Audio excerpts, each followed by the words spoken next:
So what we're going to do now is introduce you to the panelists as we talk about how the digital economy can fast-track integration on the continent, because this is a very important conversation. We're having politicians, to a large extent, doing the very best that they can to complete protocols and treaties around a continental free trade area and integrating our economies at a policy level. The question is, what can business do and how can technology harness that? So please join me in welcoming those who will be part of this conversation at this juncture. We have, in no order of preference, Dr. Elsie Kanza, who is the head of Africa at the World Economic Forum. She'll be sharing her views. We'll also have Fatoumata Ba, who shared her insights, and she'll be joining us as the CEO of Django. They'll be joined by Nick Rudrick, who is the chief executive of Liquid Telecoms. Joining us also will be the Director General of Smart Africa, Lasina Kone. And then we're going to have some interventions that come from the floor. And whilst that happens, okay, I acknowledge that. And whilst this is happening, please can we also allow the Prime Minister to make his exit before we begin our conversation.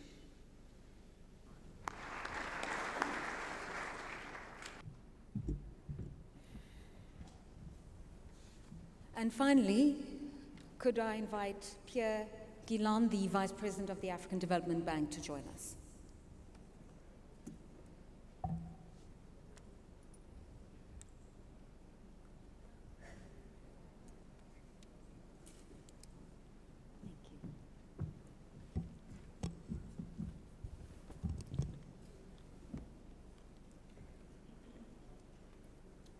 So we're supposed to have technology help us, but my technology is moving at a much slower rate than what I'd like it to do. So just bear with me there.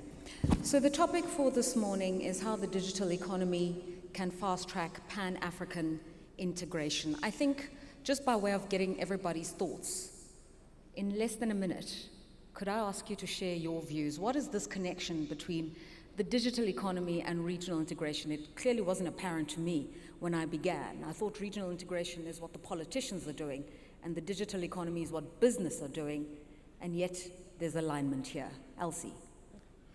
Thank you, Lerato. 1 minute is quite tight. Essentially, I'll just focus on connectivity, and so integration offers the opportunity for connectivity at scale. And if I just focus on one initiative that we are supporting, which is Internet for All, connecting the unconnected, integration offers the opportunity for Africans to interact seamlessly in the digital space across the continent. Fatoumata? Well, speaking as a tech entrepreneur, which is an e-commerce player, that used to be an e-commerce player, I see the access to larger markets and the competitiveness, especially of logistic costs, as main drivers or hinderers of, I think, integration in terms of trade. For instance, when I was in Côte d'Ivoire, we had very hard times supplying the demand that we had cross-border from Côte d'Ivoire because of the lack of custom integration. DG? Yeah, in integration, African integrations, when we talk about this single digital market, it will not happen until we all embrace the fundamentals of ICT into our community and into our government. As you know, the digital transformation, it is the process by which every single nation or a country has to go through in terms of processes in order to really, really harness and integrate. It basically means anything we do in a conventional way has to change in the digital way. So that will follow a lot of processes and steps. Nick? Well, as the continent moves towards a wide free trade area, one of the key enablers of that will be connectivity and the ability to communicate across the continent.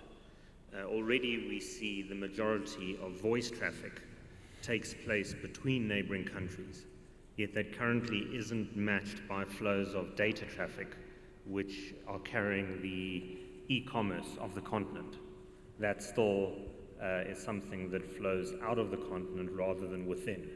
And I think that's one of the key challenges in developing an integrated digital economy for the African continent. And Pierre. Thank you. So yes, digital economy is global. Africa is 54 countries. And if we want the digital economy to grow, we need to break these national boundaries down and create a true single market. At the same time, for the private sector, there's also a key role to play in making that happen. It's not just politicians and regional economic commissions or the AU Commission. It's also private sector to make that integration happen through political, economic, and business cloud. So a few things have been said here this morning, and thank you for giving us summations of your views on the topic. But let's hone in on an issue that both Elsie and Nick raised: connectivity, data flows. This remains a major impediment on the African continent. I think we're talking less than 10% internet penetration. And for those who do have access to the internet, the costs are exorbitant. I mean, there are campaigns from South to East Africa about reducing data costs. So this begins to be a real barrier for transaction and trade, does it not, Nick? Well, I think everyone wants to see the cost of communication coming down, particularly not only within nations, but across the continent. I think one of the challenges which the continent faces is really to develop a whole ecosystem of services that is integrated fiber, mobile networks, and e-commerce and cloud services that run on the top of it. I think at the moment across the continent we're looking at a dysfunctional ecosystem which doesn't generate the kinds of returns and revenues that really the industry needs to deliver an integrated network. I think we've seen with new cloud services which are primarily supplied from outside the continent, whether they are e-commerce or whether it's WhatsApp or those kinds of services, we've seen revenue flows really leaving the African continent and being generated outside the continent. So whereas before we would see revenues from voice traffic and other services all remaining locally, we are now seeing a lot of those revenues through advertising and other services really being generated and kept outside the continent. And for us to develop and invest in the networks locally, we need that ecosystem to really go back to a position whereby we are hosting the cloud services on the continent, where we are building data centers here, and where there is an investment right across a whole variety of technologies in order to build the networks that we need. Mr. Kone, I saw you nodding. Do you want to add to what's being said about connectivity? Yeah, absolutely. In fact, let's put the fact out, because the facts are really stubborn. We have 51% of the world population connected, 49% of the world population not connected. A combination of submarine cable and satellite and all type of medium for communication, it covered close to 95% of the world surface. So what is the problem, including Africa? It is the willingness. It is to attract the population to use online services, number one. Then when we talk about, particularly about the African case, when I say a combination of all medium of communication, satellite and submarine cable, it covered 95% of the world. So what's the problem in Africa? It is the fact that Africa, it is not interconnected. As my colleague said, if you look at the continent, we do have a submarine cable. We don't have a lack of capacity, but our data, our voice is going out. So every time we sit on the internet trying to browse, we're browsing it going outside. So when you talk about, everyone talks about Africa being the fastest growing continent in the world, but it is the most expensive continent to access the internet. I'd like to bring Pierre into this conversation because obviously as the African Development Bank, you're almost an interface between governments and private sector in terms of development financing. Whose job is it to bring in this core infrastructure that will connect Africa? Because for the private sector, it's huge capital expenditure. The telcos will tell you $1 billion each year in laying the fiber optics. And the government will tell you we need to roll it out. So why don't they roll it out then? Good.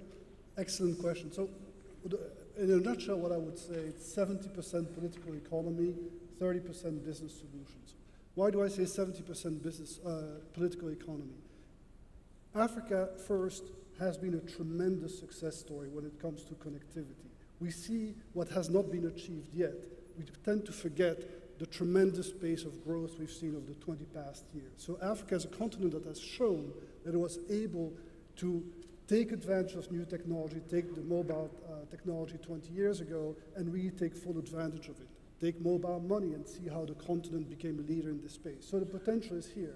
But today, I would say, for us to see more investment in connectivity, we need a more favorable overall environment, more favorable investment climate, and a more open one that goes beyond border. It is not easy, and you can ask my neighbor, to design projects that go across borders, to get rights of way, to develop continental or regional systems. So I'd say 70% political economy, 30% business solutions. So my challenge would be to say, okay, let us, whether it's regional economic commissions, it's probably easier, or other groupings of countries, set some targets. Say what it is that you want to achieve in 3 or 5 years, and we and other development partners will work with the governments concerned, the regional economic commissions, the private sector, to try to make it happen. I think we need to have some ambition.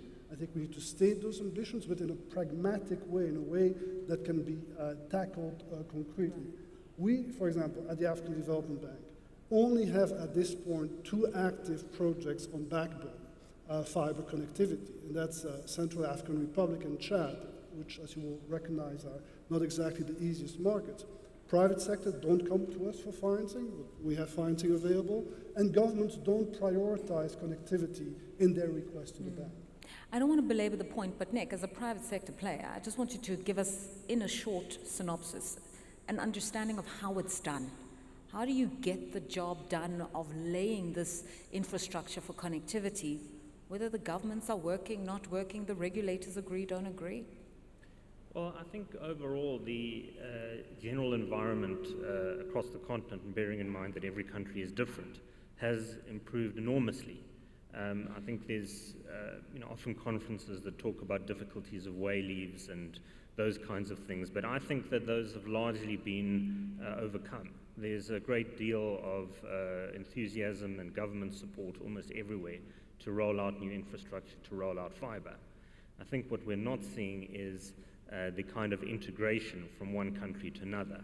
If we look at inter-Africa data flows, the data flows within Africa is only about 2% of the total data that Africa is carrying.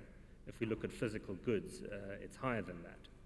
So the key challenge is not so much anymore based on physical obstacles or regulatory obstacles, but how do we get data flowing between nations rather than within nations and then effectively exported to the rest of the world. Elsie and Fatu, I want to take the conversation forward a little bit. It's still connectivity, but it's now social impact.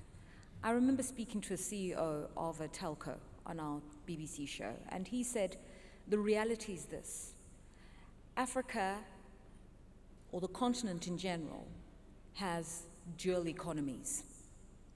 You have urban-rural, rich and poor, and you have people living in the 4G world, and a big chunk living in the 2G world. And you can't provide solutions for everyone.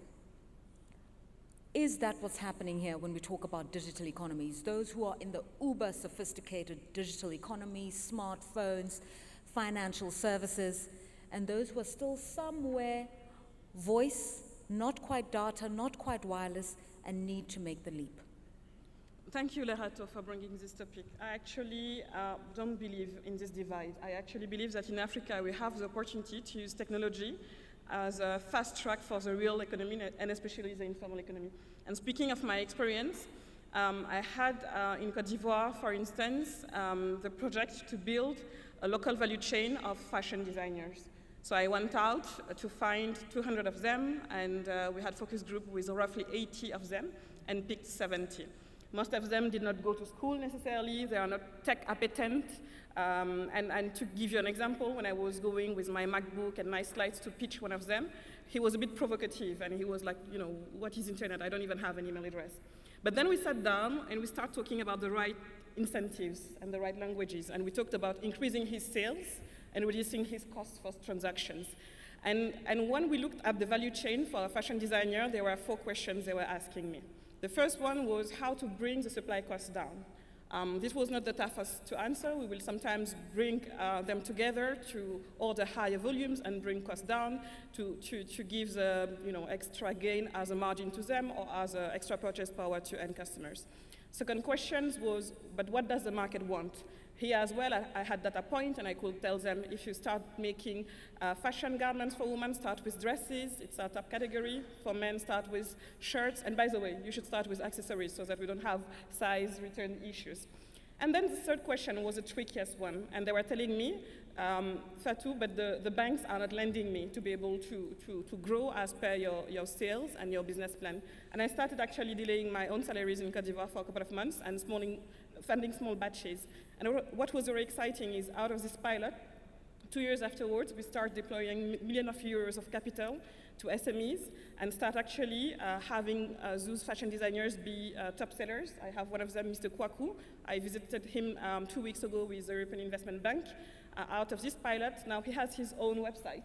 He doesn't even rely on only this e-commerce platform to be able to sell, and we are actually talking about selling cross-border through another platform that we'll be piloting later in June. So I don't buy into this divide between the informal economy and people who did not go to school. There are ways to build capacity, and I can have so many examples, but I believe that the thesis, which is double bottom line, which is how can we maximize the economic opportunity but also create more inclusion in the access on this platform, is the right question for us to ask and to answer. Elsie, is the digital economy for rich, middle-class Africans? From where we're sitting, where we're concerned about how we advance a digital economy and society and ensuring that Africa is not left behind, I'd just like to share a small trend that we've observed just as an organization, which also speaks to the earlier point that Nick made about the ecosystem, which does not necessarily evolve in a linear fashion. In 2016, when we held the World Economic Forum on Africa meeting in Rwanda, we launched Internet for All globally, beginning with Rwanda, and we've seen tremendous progress made in bridging the divide and in new partnerships coming together to close that gap. But what's also happened since 2016 is we've seen new initiatives being launched to address other needs, but leveraging digital, so financial inclusion, innovation in agriculture, anti-corruption, digital trade, digital identity, digital Africa, data policy, agile governance, cybersecurity. These are all communities that are involving both the public and private sector to address real needs. Now the challenge though, and this is the opportunity that the African Continental Free Trade Area Agreement gives us, is to replicate and scale these examples because they often happen locally in countries, single countries. For Internet for All, we have Rwanda and South Africa as examples. The partnership with Smart Africa that we have is to say, how can we take the lessons from these 2 countries and scale it across the continent? I'd like to move the conversation along. So Africa is known for having pioneered mobile money. We own it, we did it, and I think we deserve a round of applause. And whilst that has worked fantastically, we can't seem to get that level of integration and dynamism in other sectors. What is it that mobile operators and banks have done really well that could be replicated in other sectors? If I may challenge Nick, is it true that mobile money has worked evenly across the continent Okay, not really well. in terms of the adoption? I think it depends from market to market. Africa is not a continent, it's not a country. That's true. It hasn't worked in Southern Africa, but it's got its own peculiarities. Bob Colomer will tell you it's because the banks are vicious in South Africa. So maybe on that topic, one of the reasons mobile money kind of spread rapidly was because there was a regulatory void. And entrepreneurs took advantage of it, and then slowly regulators came in and started filling the gap. So today, we still have a bit of a regulatory challenge in that space, and I think it's going to be the case in most e-service areas. Why? Because it's not just the regular telecom side, it's the interface of telecom with commerce, with transport, or in this case, with financial services. And so seeing how these different set of regulators come together to enable or to stifle the development of e-services, I think is really where some of the key challenges lie.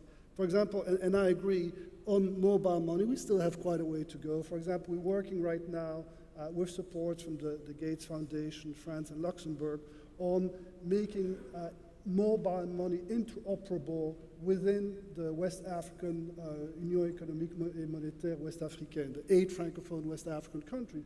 It's very complicated. You need to get telecom operators, financial service providers, central bank, and the like to come together, agree on common platforms, on common protocols, and then integrate services so that if you are an MTN subscriber in Côte d'Ivoire, you can send money to an Orange subscriber in Senegal, for example. So these things are a bit complicated, and they take time because they involve technology, but it also involves regulation. And here, we're talking about a zone with a single currency, right? The CFA franc, so which makes it easier. So I'm quite confident that we can build on those experiences and rapidly expand these opportunities for interoperable money. But for the other sectors, we'll need to do similar things. We'll need to get the transport regulators either out of the way or to become more cooperative. We'll need, again, to find many of these solutions that cut across national borders and become regional solutions. So these are some of the challenges I see. But please indulge me here. Let's just, for the now, say this is something that's working really well, albeit in East Africa. I take your point, Elsie.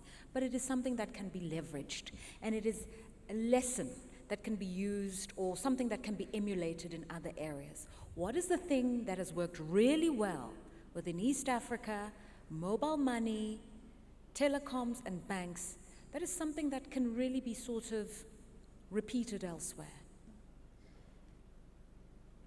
I would actually stretch that and say, at least from the outside looking in with a global perspective, is the power of mobile telephony, not just money, and how it has been leveraged to introduce a proliferation of services. It could be insurance, just using a mobile phone, making payments that's much more advanced than in other parts of the world where those conveniences already exist. And a question that we're grappling with is, what is the next level? How much more can we use mobile first to help drive the transformation that we need across the continent? DG? Thank you very much. I think to leverage the success that Africa had on the mobile money, first of all, we have to give a round of applause for our telecom operator because they've done a pretty good job in Africa in introducing that technology. But it's the role of the government now to be able to give orientation in terms of policy. Now, coming back to what really we can leverage, we all talk, the whole world talks today about artificial intelligence.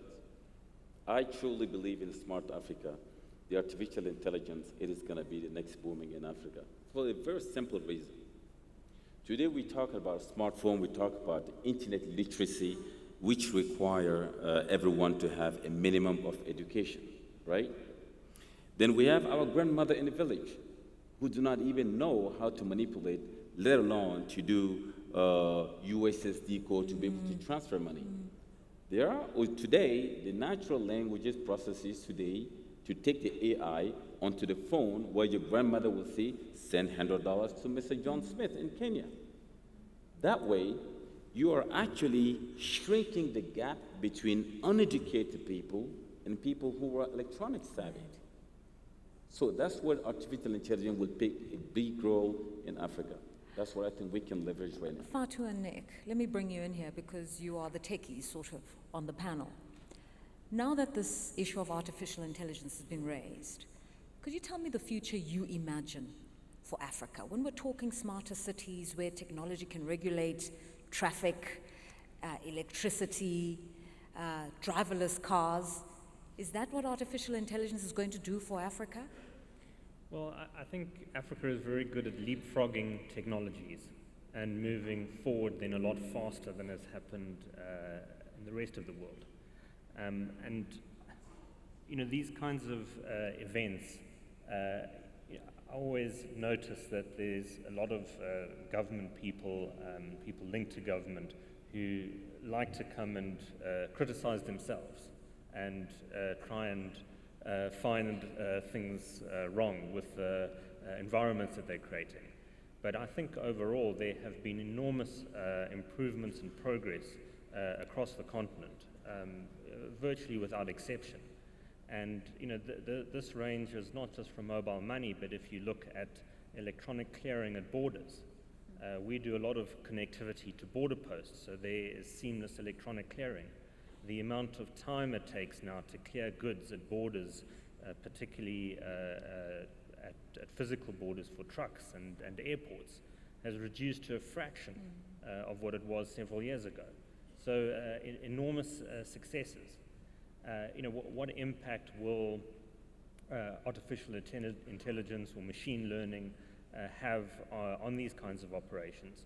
Well, I think what it does help us to do is to take all the data that we will start collecting and be able to forecast and make better decisions about what it is that governments and regulators need to focus on. You know, bottlenecks and choke points will be much easier to identify because this enormous amount of data we're collecting will be much easier to analyze and you know, make automated decisions on, or bring problems to the attention of government and regulators. Fatu, what's the future you imagine? Is it those driverless cars? Is it paying using cryptocurrencies? Are we going to get rid of all our national currencies? We're going to be blockchaining? Well, you know, I have to say I'm one of the skeptics when it comes to you know, relying on the safety of driverless cars at this point. But you know, I think as far as the continent is concerned, you know, I think it really, to me, is more about taking the huge amounts of data that we're collecting and being able to analyze it and make much smarter and quicker decisions with it. I see people shaking their heads. Yes, sir. Thank you very much. In fact, to piggyback on what Nick just said, data is nothing. A collection of data becomes an information. Information becomes knowledge. Knowledge becomes wisdom. In order to have that, we're going towards a knowledge-based economy. It has to be governed. A fundamental thing we talked about when we talk about connectivity. Connectivity is nothing if we don't put a proper reform, a proper law to protect African data, such as an African-based GDPR, for example. That is the only way that will attract investors to come to Africa. We have a hosting company because we will have a telecom infrastructure and we will have the energy to be able to support it. Together, coupled together with an African-based data protection law, which will allow people to trust each other. Now talking about a trust. By nature, every single country in Africa, they have a different level of maturity. And they grow in a silo. It means, I'm not saying they don't trust each other, however, they're very wary, cautious about each other. Yeah. We, in our role in Smart Africa, to be able to anticipate what is to come, blockchain is something we need to look into. Because the blockchain technology is a technology that allows you. We do not trust each other, but we have to have a common denominator to do our KYC. So it's very important, first of all, not only connectivity in Africa, laws for data protection and personal data protection, cybersecurity and data transactions law, to be able to come up with a law which will actually protect. That's the only thing that will keep data in Africa. As long as there is no law, it's not going to work. Fatu. Well, it's interesting because on one hand, I'm a tech entrepreneur, so I'm kind of a geek, and I believe in the power of 4IR. On the other hand, I'm very pragmatic, and I think that if we want to be able to have widespread usage, we need to be also very pragmatic, not talking about technology itself, but again, the usage it drives, the problem it solves, and the needs it can help solve as well. And to give you an example, at some point, I realized that we were bringing an e-commerce platform to bring goods, essential goods, closer to Africans. And my own grandmother, she lives in Senegal. She did not go to school, and every month, for instance, she buys a bag of 50 kilos of rice. And she did not have any way to know that she could access those products if I was not her grandchild, because we spend all our money doing ads on Facebook and Google, right? So with my team, we started a small pilot. We started with 120. It was actually housewives at that time. And we gave them tablets, and we told them, okay, maybe you can make extra money or actually sole income selling products that you see, it's like your virtual catalog, to your family, your neighbor, your church if you go to church, or your mosque, or your school if you're in a university. And we grew this pilot up to 45,000 people in a matter of 2 years and a half. And at the end of the day, the question was not, was technology the right tool? It was really, again, what was the need and how technology was a way to bridge the gap between the supply and the demand in a very relevant way. And I hope that when we discuss about these policies, we also are very pragmatic in finding the relevance with end users. Yes, So, Elsie. Lerato, back to your earlier point about AI. Yesterday, I had the privilege of meeting students who are doing their masters in machine learning at Ames. And what they're looking at is very much what you alluded to, which is how can we adopt these technologies to solve our problems. And one of the students, who actually happens to be Rwandan, actually flagged that language is a barrier right now in terms of communication. And what she's looking at is leveraging AI to remove that barrier when it comes to communication. So I think we need to pay more attention and invest more in our own scientists who are coming up with solutions that may not make sense in a different context, but are integral to who we are. And then back to the earlier point about tech governance, I think the key message here is that the whole world is struggling with this. The forum's taken the lead in terms of setting up centers for the fourth industrial revolution, and they're primarily focused on technology governance. And so in this regard, Africa is not lagging. We definitely also have a role to be actively engaged, and fortunately we have some governments who are also participating in this process. Because it's a new field for everybody. Finally, Nick, I don't want to belabor the point on AI so that we can get to the audience sooner. You wanted to say something to it. Yes, we're talking about data and a digital economy, but where is Africa's data? Google, where is our data? It's not in Africa. Facebook, where is our data? It's not in Africa. If we look at all the cloud service providers who are providing services into Africa, where is our African data? It is not being kept and stored in Africa. Right. There's only one of the large software companies that hosts its data at a hyperscale in Africa. Only one out of them all. So I think the big question for me always is, where is our African data? Because it has been exported and is being stored and is being kept in data centers outside the continent. And for me, that is one of the key aspects of delivering and achieving our own digital economy here, is for our data to come back to the continent and to be kept and used and applied with machine learning and other tools here for our own benefit. I want to latch on to the word you've just used, export. Where is our data? It's being exported, it's being hosted abroad. Pierre, let me bring you into the conversation, because regional integration, in a technical sense, means integrating value chains. Means that if something is being produced in Rwanda, you can source the parts from Kenya, and you can produce a component in Uganda, and then the big thing somewhere in the region. How do we create those value chains using digital systems? Because it would help a lot of factories and a lot of manufacturers cut out the bureaucracy. No, absolutely. Let me just quickly rebound on the data center thing.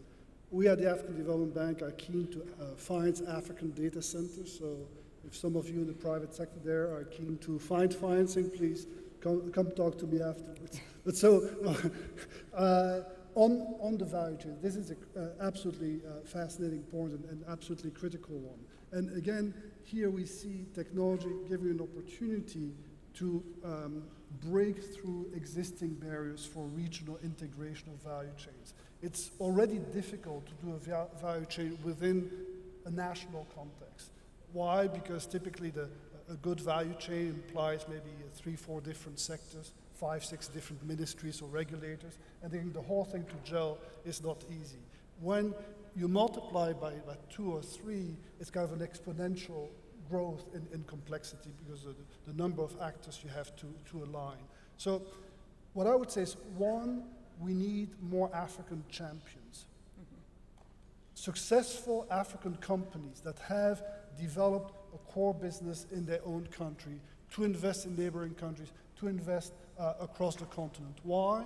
Because again, it's this interface between, in a sense, politics, business, and technology, where we need business to become much more of a driver and less of some group that waits for the enabling environment to be there. Business has to help create that investment. So if you are a significant investor in Côte d'Ivoire, where I'm based, and you have a cotton production business in Burkina Faso next door, the weight that you bring in your exchanges will allow you to break through some of the barriers that smaller players cannot break through. And there are lots of these barriers. They're not necessarily on paper. The laws and regulations have improved significantly. There are a lot in practices and behavior. And for that, I really feel that we need this domestic African private sector that has often flourished with some degree of comfort from its national environment to go outside of its borders and to help create these value chains through a much more aggressive investment outside. I want to stay with you on that point, and this might sound simplistic, but please just work with me. If the private sector are the ones who are pioneering these technologies, if the private sector are the ones coming up with solutions and the infrastructure, and the private sector can do it irrespective of whether there are continental free trade protocols that have been signed, then really and truly, do we need the government in this conversation?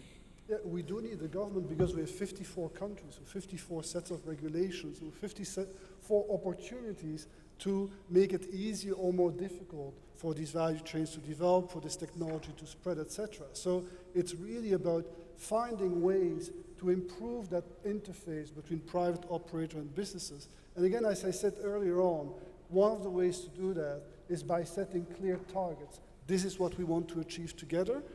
How can we get there? And not in 30 years, but in 3-5 years, so that you have concrete steps moving forward. But so there's no way to find solutions without involving national governments actively. And that is not just the private-public interface. It is also many of our governments, not just in Africa, are kind of siloed. And one ministry or regulator doesn't really talk too well to its neighbor. In this age of rapidly advancing technologies, technology cuts across not only countries, it also cuts across sectors. So we need governments that are able to talk to one another, to talk to business, and to create these open environment that allow the private sector to thrive and grow. And the reason I focus initially on African champions, they're going to pave the way, they're going to help develop ecosystems where SMEs will then also be able to flourish, etc. But you need that power, that strength to kind of open up the system. Does anybody else want to add to this issue of value chains and manufacturing? Okay, then my final question to you before we get our special intervention, and I must ask it as a journalist. As I said earlier, we're living in an information age, and it's been facilitated by this. You read your news here, you interrogate the issues here, we generate content here. And content is an industry in itself. Think Nollywood, think YouTube, advertising. And yet we've got governments that are insistent on wanting to control the flow of information, on clamping down on how this technology is used. When we talk about democratizing the digital economy, it's not even access anymore. It's saying to the governments, stay in your lane, sit down. We can handle this. Thanks, Lorato. I think there's a reason why we have governance. It's also to protect us, as well as to uphold universal interests. And a key challenge we face with technology is that it's not net positive. We're seeing that with cyber attacks and the whole dark world and what is happening there. We're seeing it with abuse of data and with new data privacy rules being introduced so that people can own their own data and be able to control how it is utilized. So I would argue that we need to find a happy marriage, so to speak, because if we're advocating, for instance, with our entrepreneurs to use and pursue e-commerce and have governments able to shut down the internet for indefinite periods, then those two transformation processes and sort of protective stability interests will be at loggerheads. Anyone else? Yes, sir. Thank you. Before the internet, before all this technology, before we were able to actually store all your data on your laptop, the government was not interfering. Fundamentally, let's go back to 101. If you have a population, you need to administer them. That's rule number one. How to administer them? Who are you? You have an ID. You have a medical insurance. Do you work? How much you make? Normal, basic information. We're going to be transformed into a digital world where it is every single possibility. Look at what happened in New Zealand. Yes. In the name of freedom, everyone is on the internet. Everyone is on the Facebook. They browse anytime. No, not they browse. They stream anytime. Have social media provider, have they done their KYC? Who are you and what do you want to do? It's a basic question. Why today we are so scared of our kids at home? Why today we have a cyber safety? Why do we have a cyber security? Why do we have a cyber criminality? Because everything we used to do conventionally, where we were not worried at all, then you have to be worried online. That's why the government needs to intervene to give policy orientation on what's good and what's bad. Yeah. Yes, so I'd like to take another angle to your question. I think what we need really is governments that are out there providing digital services for business, for entrepreneurs, for their citizens. Governments that really go online, that allow people to transact online, to get their licenses online, to get their birth certificates online, et cetera, to develop digital IDs for citizens across the board. Ask governments to move to cashless government without kind of transfer of money, et cetera. Ask governments to buy more and more into this powerful way of being a better government for all people. You will have a built-in mechanism to keep an internet that is open all the time, because the government will be a big actor in it. Surely, how you regulate it and who has access to it is going to be still relevant, but shutting off the internet, as you've seen in some countries, may not be an option anymore if so much of the government to citizen relationship depends on that vital link of communication. All right, now we're going to have a special intervention, and if our cameras could focus on her, please. It's Dr. Prerna Girmazi, who's the digital director at the World Bank. And I'd like to ask of you, ma'am, to give us your views on this topic about how the digital economy can fast-track regional integration in Africa, and anything that we didn't really discuss on the podium, on the platform here. Thank you very much. Thank you very much. Yes, we can hear you. Great. Thanks. Great panel, great discussion. And I think what I'm hearing is the start of a symphony that is being composed by the continent about the importance of the sector. So I work for the World Bank. I've been in the bank for 14 years, working in the sector. So we moved from telecom to ICT. Now we talk about digital economy. In the past, our portfolio was very limited. And the reason is we were not asked to do a lot on digital or a lot of ICT. This is changing, and it's changing big time. We need to be thinking about ICT, about digital economy, about digital technology as an integral part of how we think about development. I think our thinking evolves because we listen to the continent. And there is a clear leadership. We heard it today in the panel. We heard it in the opening session. We hear it every day from the leaders of the continent. So we're very excited to be working with all of you on this important topic. I think thinking big is very important. You know, digital knows no boundary. You know, we spoke already about data and how data, you know, flows. We cannot put a boundary to it. But if we think about regional, I think it's very important because it's a sector that requires us to think big. Each country in Africa to itself is a small market, except for a few, right? But if we look at the whole continent as a single market, this continent can easily compete in the global digital economy. Today, Africa is home to 1.2 billion population, but there is a very short number of unicorns. How can we be talking about digital economy that is inclusive if we don't have the same number of big players in this space? So as we think about digital economy, we need to think about the foundation of digital economy. And I think if we give a regional dimension to each foundational element, the path for digital transformation will be faster in the continent.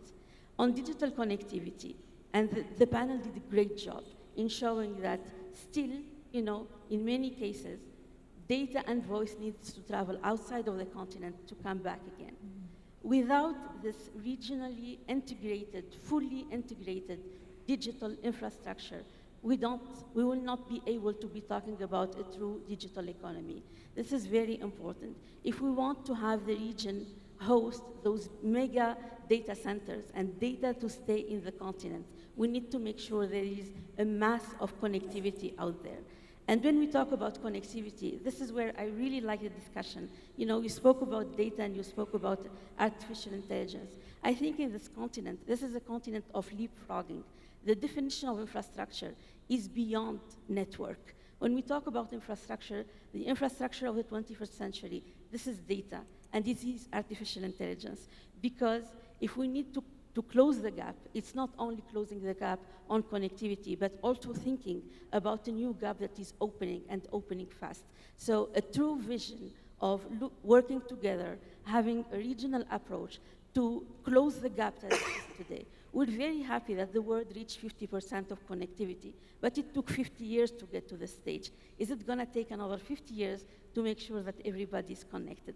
So thinking big is very important on this particular space.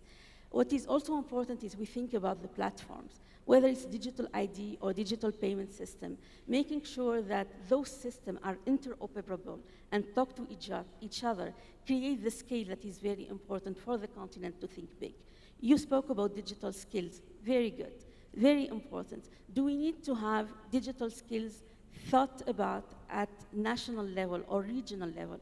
When we go towards very deep specialization on technology, it's very important to map up few centers in the continent that would go deep into the technology of the future and train the citizens of the continent.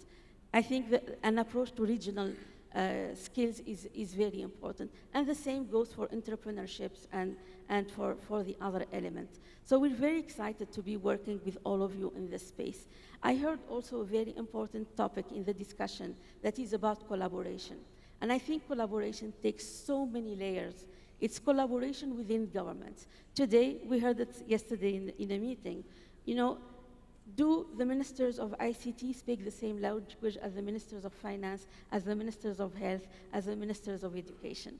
If we talk about digital transformation, it's not only having the sector that is up and running, but having the possibility for the sector to change every sector of the economy. And that language of collaboration within government is very important to take the continent to the next level. Collaboration between countries, of course, that's the regional approach and the topic of the session, but also collaboration between the private and public sector. You know, innovation doesn't happen in government offices. Innovation happens in the private sector. How do we create that language of collaboration between public and private that is based on trust, but also that is based on a deep understanding that the public cannot do it alone, and the private then cannot do it alone. And this new collaboration language is very important. The last element of collaboration is collaboration among partners. There is a lot of work that is happening today in the space about digital economy, facilitated by the African Union, facilitated by Smart Africa, where different partners who are excited about this initiative, excited about digital economy, have platforms to talk and to exchange ideas and to see how different partners can build on each other programs to take the continent to the next level. So we're very excited to learn from the continent. I think the continent has so much to offer, and I think the continent has very great starting points. We heard so much about it today. You know, mobile payment in Africa. We're being asked by other regions in the world how Africa did it and what is the success story behind it. And if we talk about infrastructure and the lack of old infrastructure that needs to be updated, there is a true potential of leapfrogging.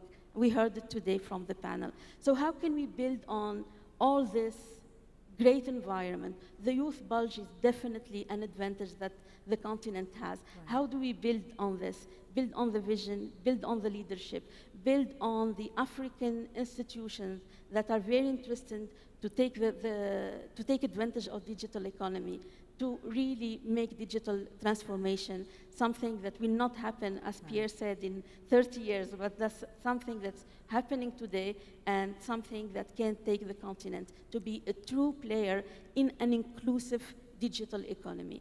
And I want to stress the word inclusive because, if we don't take care of those who are not connected, the poor in the rural areas, the women, if we don't have a deliberate effort to think about it, I think the digital economy will not be inclusive, and that's not what we want for this continent. Thank you so much. Thank you.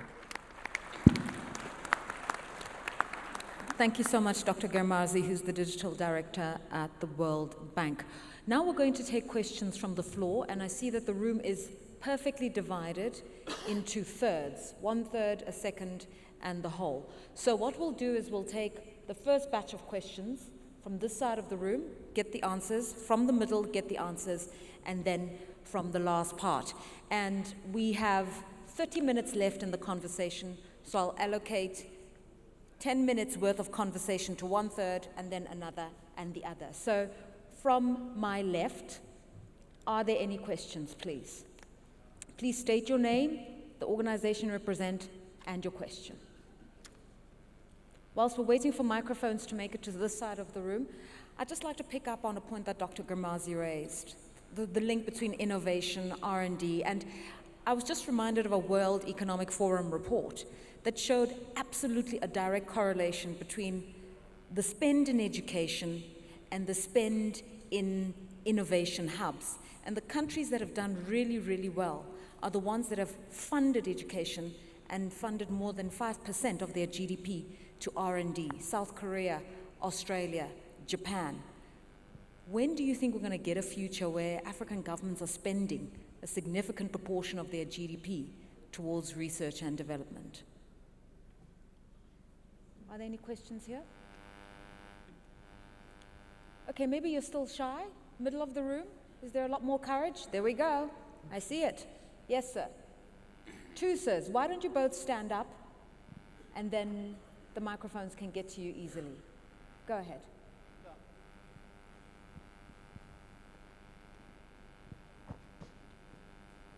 Excusez-moi, je vais parler en français. Alors, moi, je me présente, je suis Borhen Dawadi, je suis architecte, donc j'ai rien à voir avec le monde du digital. Par contre, je m'occupe du programme Tunisian Smart Cities. Et si je suis là, c'est pour parler d'éléments importants qui sont liés à la connectivité de l'Afrique, puisqu'on présente ici un programme qui s'appelle African Digital Hub. En fait, la société civile tunisienne, l'association Tunisian Smart Cities, porte aujourd'hui un programme qui s'appelle la Tunisie Gateway de l'Afrique du futur. En fait, on a imaginé sur les 4 points cardinaux de l'Afrique, on a imaginé sur les 4 points cardinaux de l'Afrique des centres de connexion et de collecte de données qui vont nous permettre de garantir nos données en Afrique. Sur ce panel, on a parlé de données. Monsieur, vous avez posé la question, où se trouvent nos données en Afrique? Nos données se trouvent à Marseille, chez une société qui s'appelle Interxion et chez une société qui s'appelle Jaguar Network, qui comporte l'ensemble des données africaines, les 2,6, je pense, vous me corrigez, de gigabits de données africaines, qui sont plus que les données générées par l'Inde et l'Amérique latine réunies. Donc l'ensemble de ces données, on a un enjeu très très important à les garder en Afrique chez nous. Et il y a un sujet qui est très important qui est lié à la souveraineté numérique de l'Afrique.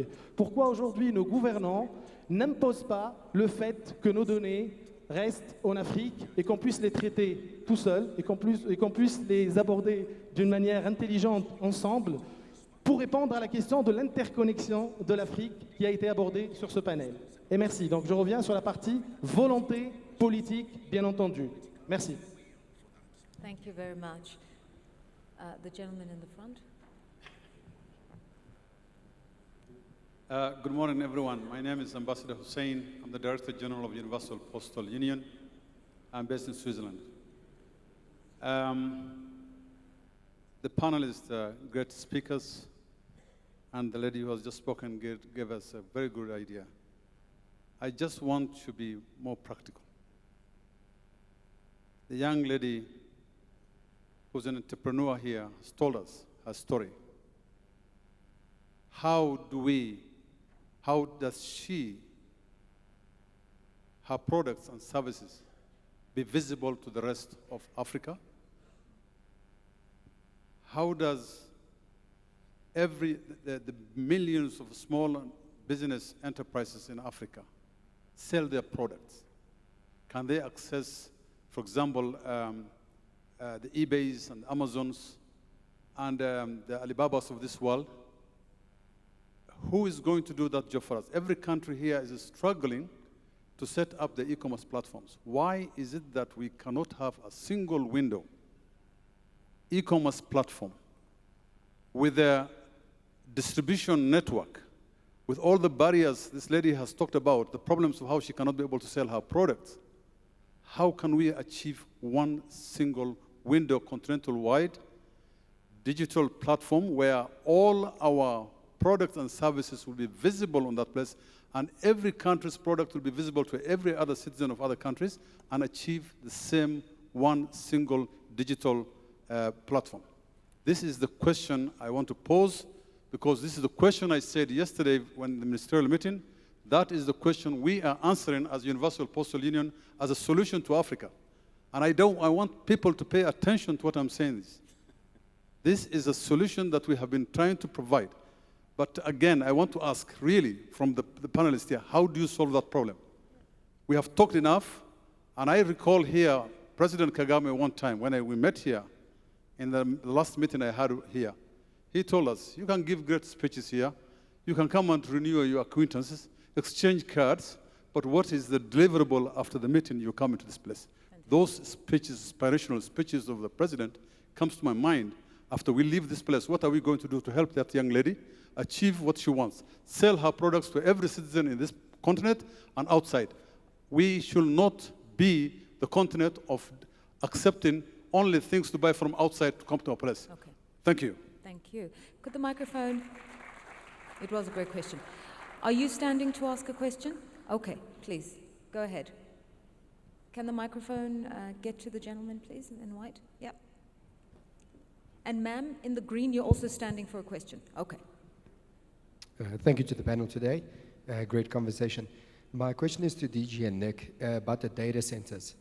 How do you entice a Facebook or Google to actually house a data center locally in the country? Obviously, government intervention is one way to say you can't operate here unless you do house your data center here. But beyond strong arming, how do you actually go about doing that? Naturally, they're American companies and would pull the data towards them because then that's where the revenue stays. So what would be an incentive to bring them here? Thank you. And finally, yes, ma'am. Good morning. My name is Mrs. Job, African. I'm a program coordinator in African Alliance for E-commerce. Just say that African Alliance is a non-profit organization, African grouping, a single window for foreign trade. And my question is to all panelists. I would like to know how the platform can fight against illicit financial flow. Thank you. Thank you very much. I don't know if we should begin from the start or work backwards. Okay, let's start with the question that's just been asked now.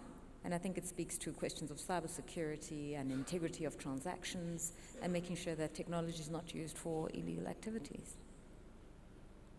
Anyone? Yeah, I'll take the first. Should we start with the first question first? We're starting from the back and then working forward. Yeah, the question is why the government do not have a data protection law. You see, the answer to these questions, you ought to know something, and I think if I said it earlier or not, I'm not sure. The information is the only thing when you share it, it multiplies itself. We are to move from a paradigm of finite resources. Africa historically would be in the resources, oil, gas, and so on and so forth, and agricultural product. But the data component is very different. But the data can only be valuable from a data to a knowledge and wisdom. If it's not governed by law, it means nothing. So, every nation need to have, of course, some Smart Africa Alliance country have already started putting in place the fundamentals of data protection only nationally, such as protections of privacy law, transaction law, and so on and so forth. But alone, it is not going to lead us to an integration. However, government need to start with the law, data protection law first, because data is an infinite commodity. Private data, public data. It happened in certain countries. If you want your data to be private, there is a fee that you pay to the government. Or if your KYC information is the public, then you don't have to pay any fee. It has to start from that.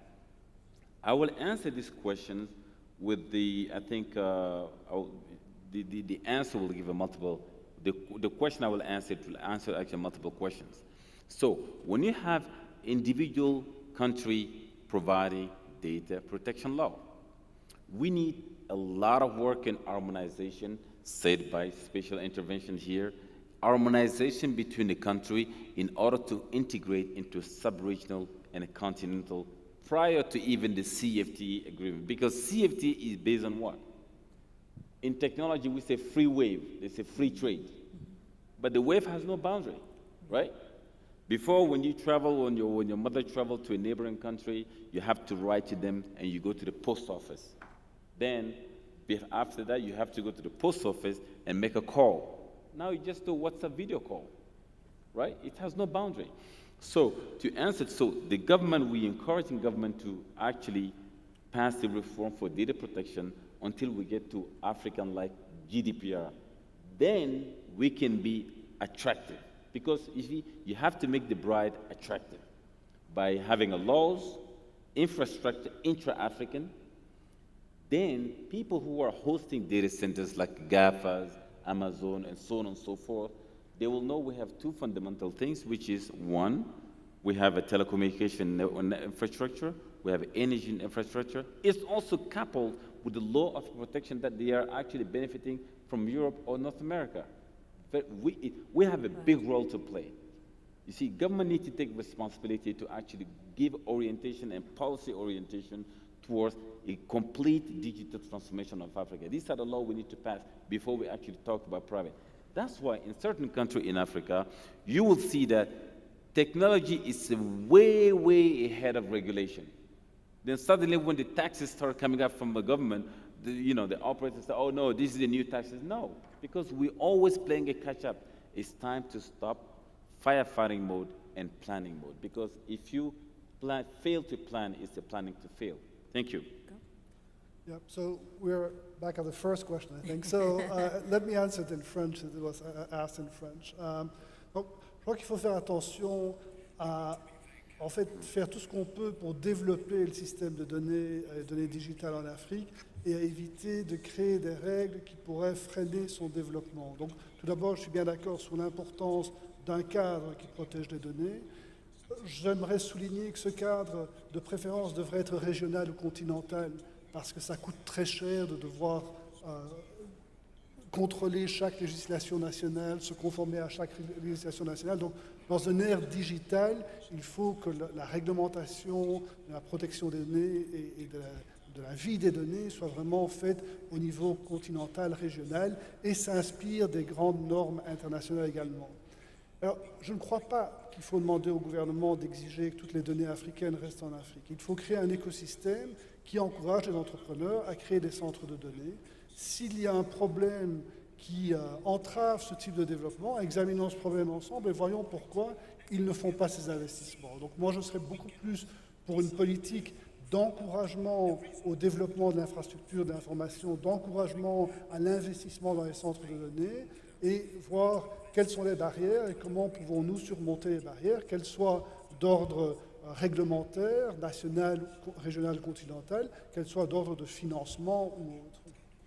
Then the second question from the middle of the room was very simple, but I think powerful. We're here talking digital integration on a continent that has lots of entrepreneurs, small and medium enterprises. What is the solution for them? And can there be one platform where we market their goods and we also market what countries' capabilities and potential is? It's simple, but if it's so simple, why are we not doing it? It's happening. And she will complement what I'm saying from a different perspective because she's part of the process. So the first point I'd like to make is the challenges that were posed with respect to the continent are also global challenges. Every entrepreneur should be able to sell to any citizen anywhere.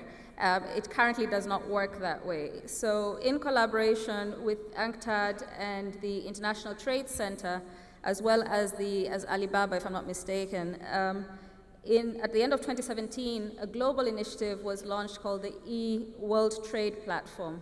And last year, during Africa e-commerce, which was held in Nairobi, we launched a platform to take a pan-African approach to how we can ease the challenges that our entrepreneurs are facing with respect to e-commerce. And we'll actually have a session here to drill down much more practically, as you pointed out, in terms of identifying areas that we can take forward with specific interventions. And if you'd like to be part of that process, please let me know.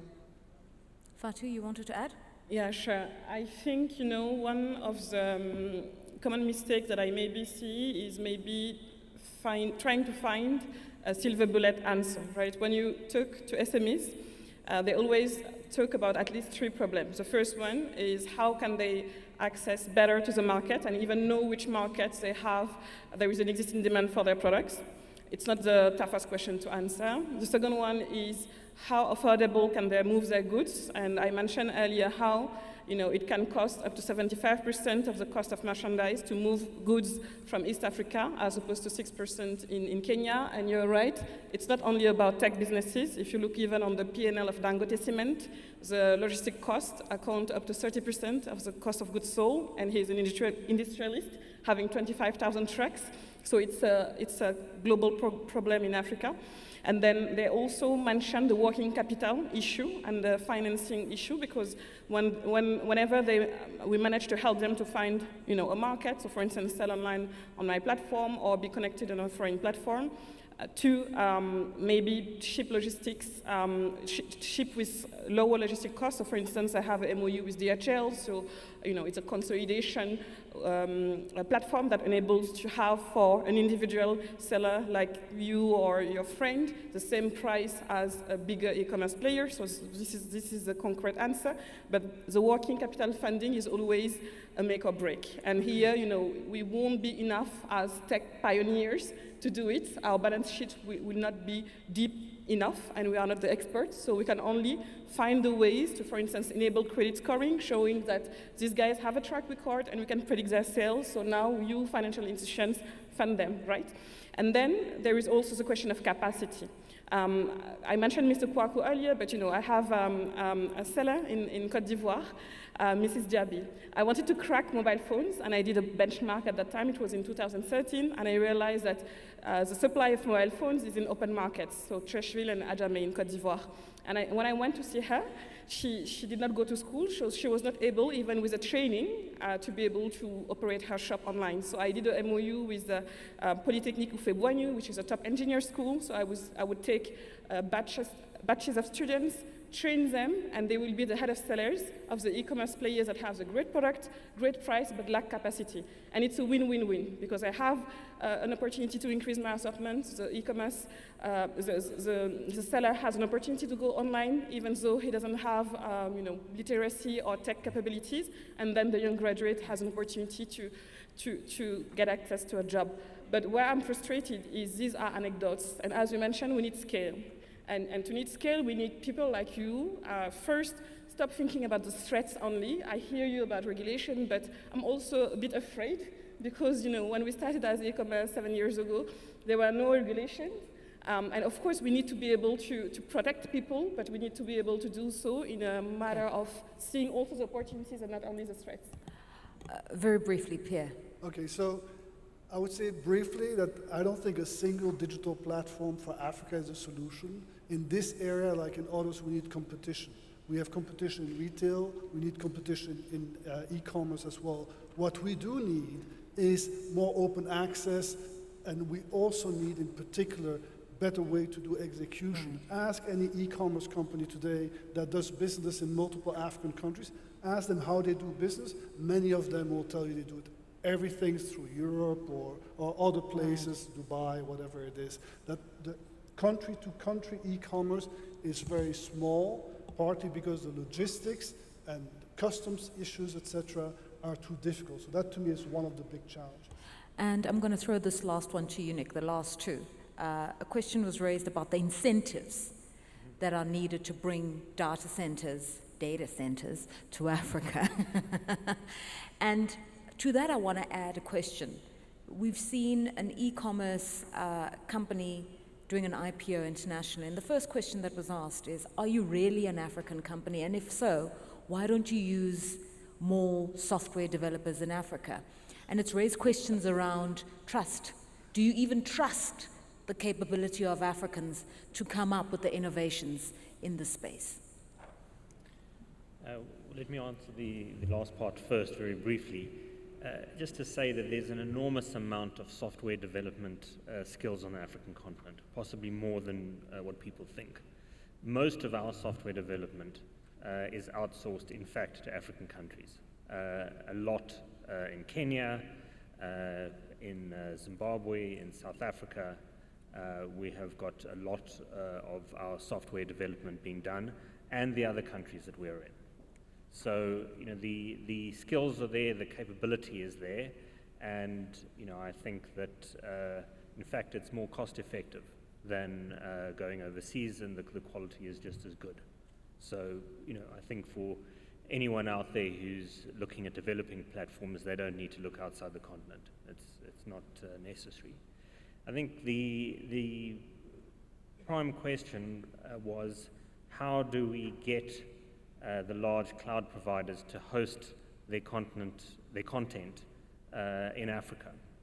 I think there's a number of factors, including connectivity and power, but those are all solvable. So I'd like to just focus on one, which I think is becoming the most important, and that is policy, government policy. Cloud providers want to know that their data is secure. They want to know that that data can be exchanged freely across the continent and between countries. There are only a few countries at the moment that really have the critical mass of data to justify hyperscale deployments of data center capability. Most countries, however, would justify what an edge, kind of edge data center deployment, whereby local data can remain local, whilst the main computing power of the cloud is fed off regional hyperscale data centers. So we need to make sure that the connectivity is there, but also that the data protection laws are there to allow this exchange of data. So it's not just the data protection laws that are needed, but they need to be harmonized. And I think part of the free trade area of Africa and the creation of an African digital economy is to make sure that the data protection laws are harmonized across the continent without artificial boundaries being created as these laws start to be put in place. We've got time for one last batch of questions by a show of hands. Yes, ma'am, please stand up.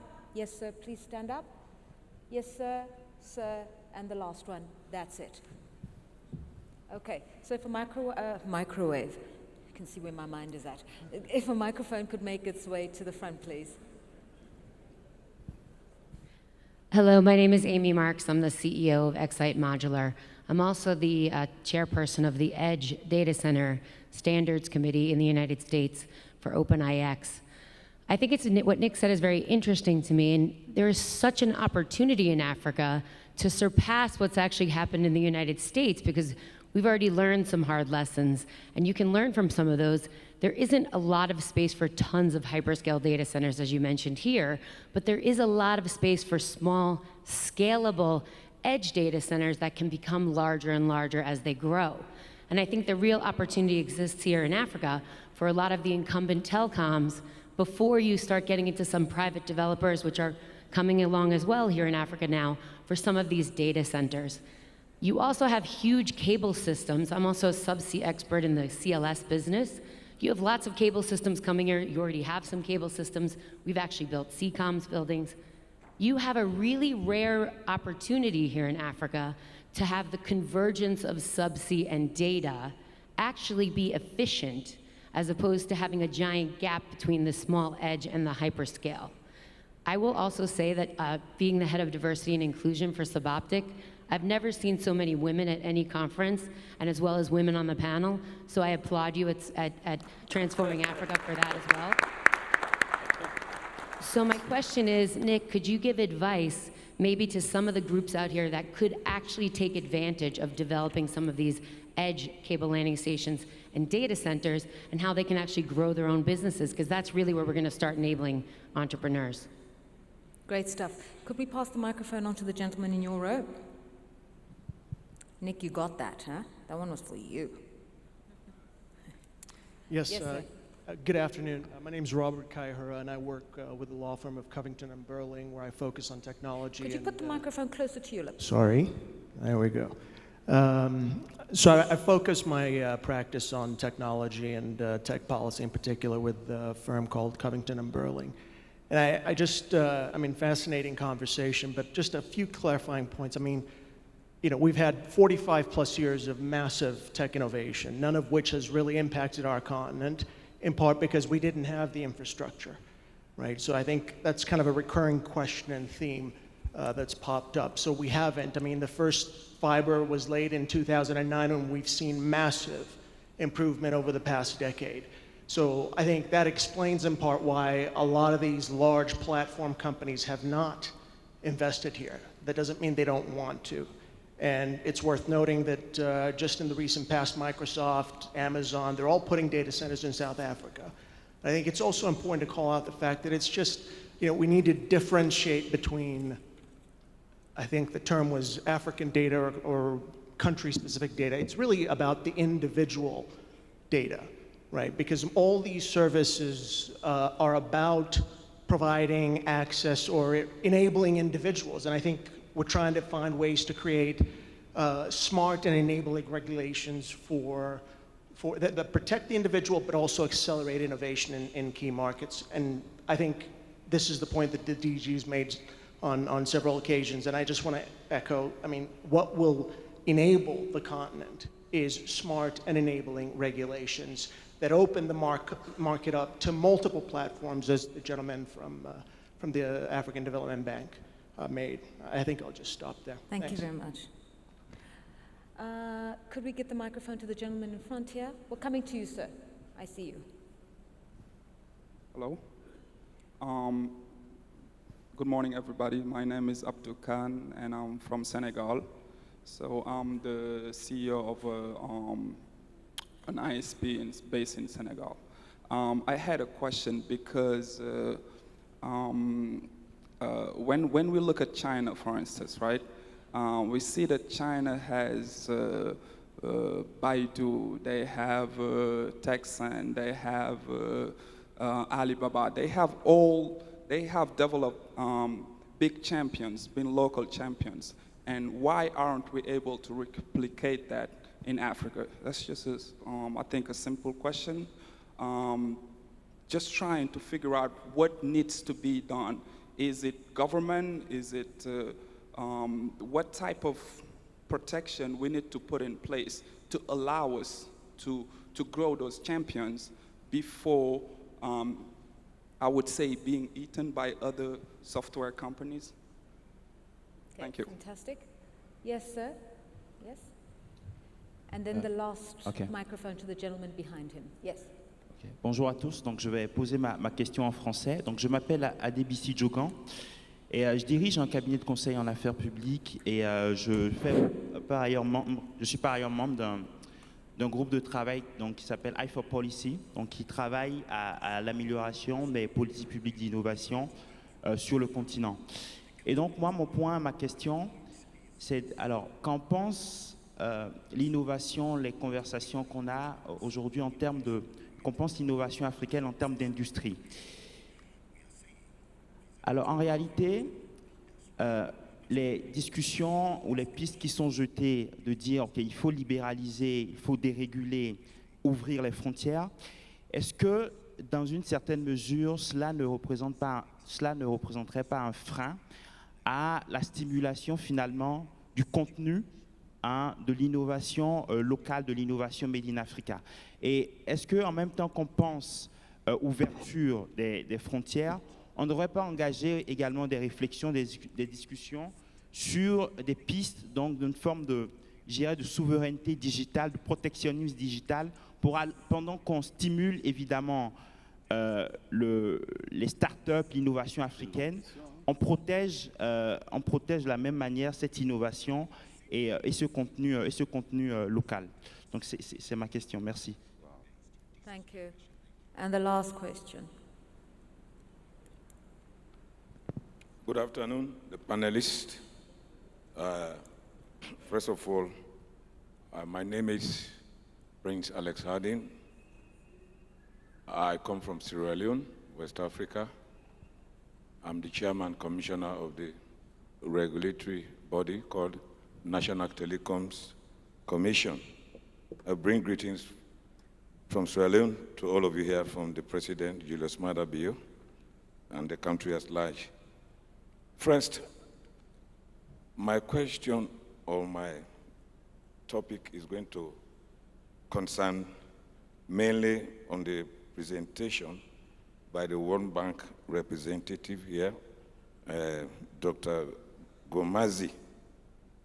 Normally when you hear about World Bank, you think of structural adjustments.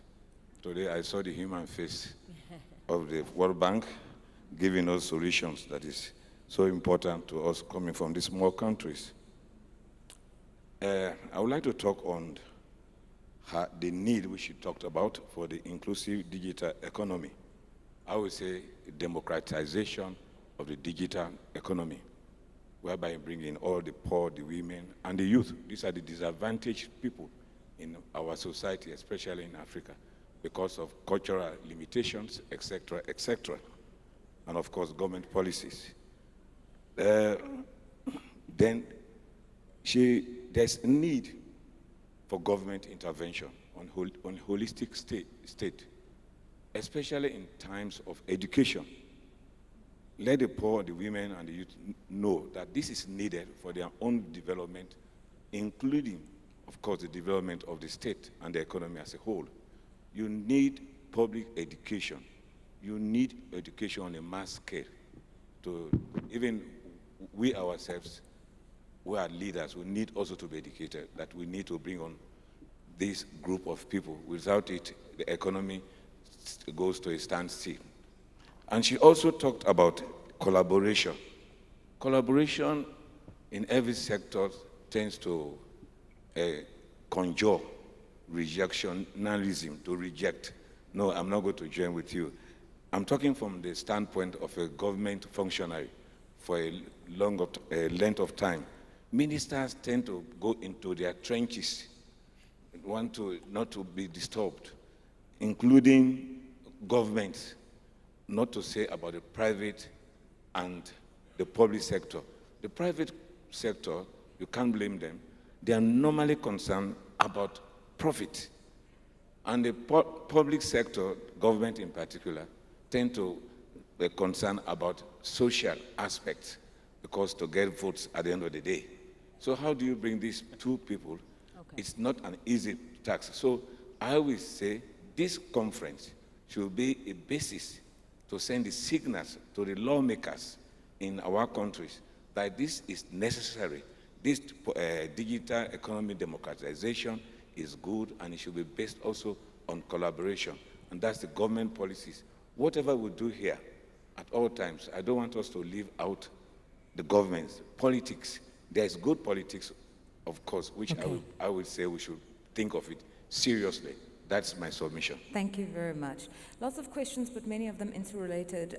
Nick, a very specific one directed to you about how you can bring entrepreneurs onto the system. Instead of having big players that are controlling and running and administering these data centers, you could think of different ways in which entrepreneurs can come through, and she spoke of edge solutions as well. Yeah, I think in brief, really, it is about creating a critical mass across the continent. I mean, the comparison was to China, where one has 1 billion people plus as a single market. Now, we also have a similarly large population in Africa if we treat it as a single market. At the moment, we tend to see developers working nationally in one country at a time. And I think if we want as a continent to develop the next Alibaba or Google or eBay, we need to take advantage of this single African trade market and be able to leverage it and build up the critical mass of customers. There's also a question raised. I won't be as elegant in the way it was posed, but it had something to do with, you know, a lot of milestones in sorting out the infrastructure gaps, but they exist. And then in addition, it was said, now the dilemma you face is that you've got data protection on the one side, and then on the other side, you want to access customers. And what's needed is the midpoint, the compromise, where you set up the necessary infrastructure to give business access to customers, but that doesn't compromise data security either. Yes, I think at the moment there is no consistent and universal data protection policies across the continent. And I think that is one of the key challenges moving forward. Some countries have got, I would say most do not, but are in the process of implementing something. So I think that is one of the key things that hopefully will be delivered, you know, over the next year.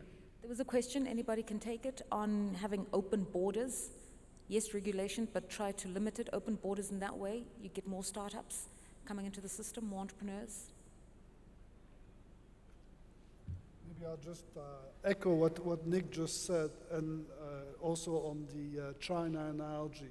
I think open borders are essential, single market is essential. There's no way we can have Baidu, Tencent, or Alibaba with 54 national markets. And they're not just ICT markets, they're logistics, transport, and then every product market, etc. So that's absolutely critical, and technology can help open up. That was the early part of our discussion. One thing I'd like to be careful about, because I heard the word a number of times from the audience this morning, is protection. We live in a digital age, and a digital age thrives on innovation, on new ideas, on better tools.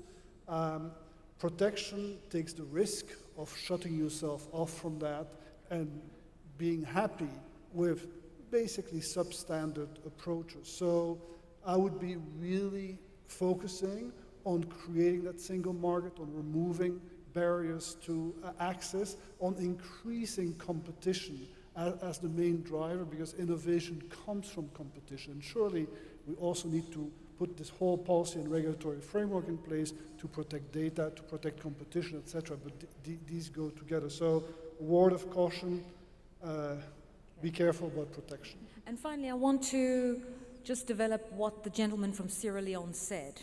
And he really reminded us about the human development component. Yes, he said governments are very important, and he said governments provide the education. And this goes back to what was said earlier on.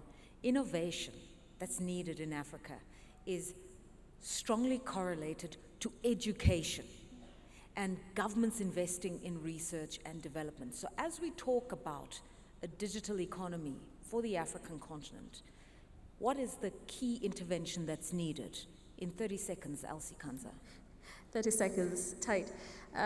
10 years ago, I was involved in developing a startup framework for Tanzania, and also collaborating with the chief economist of the African Development Bank to look at a Startup Africa framework. At that time, the two main benchmarks were IHAB in Nairobi and CITI in Cape Town. Fast forward 10 years, we have over 420 tech hubs across the continent. And these are nurturing innovation. They vary in quality, that's not a problem. The more we support them, the stronger they will get. But I think we should not underestimate the role model effect of innovation when it comes to education. With traditional education, we looked up to lawyers, doctors, accountants. I think with innovation, we also need to be mindful about which are the role models that our young people can look up to, and then create the spaces where they can acquire that education, be it in the curriculum, through the main avenues, public education, or these alternative spaces that enable them to develop life cycles as entrepreneurs or by integrating innovation. Fatu, the key intervention. Well, it's a tough question, but I would say again, there's a mindset thinking of seeing opportunities and not threats. So for instance, when I look at Etsy, it's the largest marketplace for designers worldwide, right? And you see Beyoncé wearing African designers, you see Louis Vuitton making collections with Pateo, so you see that there is a demand. But on Etsy, they have 45 million product shops since inception. Only 4 countries are represented. And like less than 10 sellers for 4 countries, out of which South Africa, Morocco, Ethiopia. Tech has an opportunity to level up the playing field and fast track for SMEs access to the same global markets, but we need you to bring the funding and maybe to help build capacity for the SMEs to leverage technology. DG Kone? I will say education. Because in Africa in general, the young generation, they tends to look for their role model. If you have a soccer player like a Didier Drogba in Cote d'Ivoire, they all want to be a soccer player. Yeah. If you have a Michael Jackson or a Davidoff in Nigeria, they all want to be a singer. So education education should be the model for us, because it's only through education the government will trust the startup and give them project. And if you scan the 54 African countries, you will see a disparity. You will see countries, they trust a startup.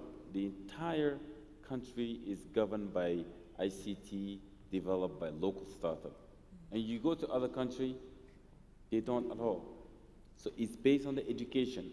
And if you go back 5, 10, 15 years, you'll find those countries who are those countries where the startups are contributing heavily into the government development ICT, they started with the education.